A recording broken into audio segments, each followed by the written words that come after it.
Okay, so when muscles contract and produce force, they do so in a number of ways, and we can classify them accordingly.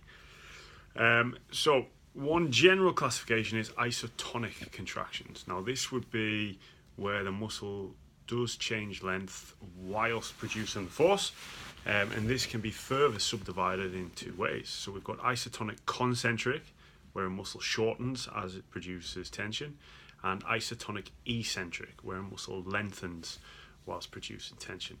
As we've talked about in class, weightlifting based exercise is a really easy way to think about this. Anytime you are lifting the weight up, you're going to have a concentric contraction of the muscle to do so, which means the muscle shortens to therefore pull on the bone and produce the movement.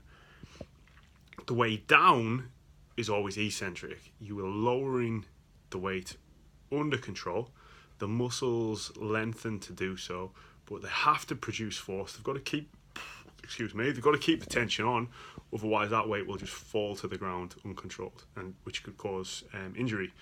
And it's the same muscle. So bicep curl, biceps brachii will concentrically contract to lift the weight up, and those same muscles, biceps brachii, will eccentrically contract to lower the weight under control.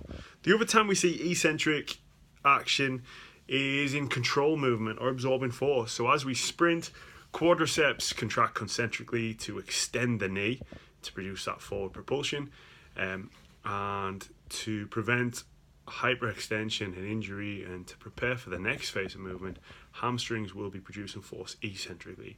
So when you land from a jump, to absorb the impact, quadriceps and glutes lengthen, you sort of dip down, bend your knees, bend your hips, and eccentric contraction of those quads and glutes to control that. Our other main type of contraction is isometric, and this is where there's no change in length as the muscle produces force. So it's static contraction.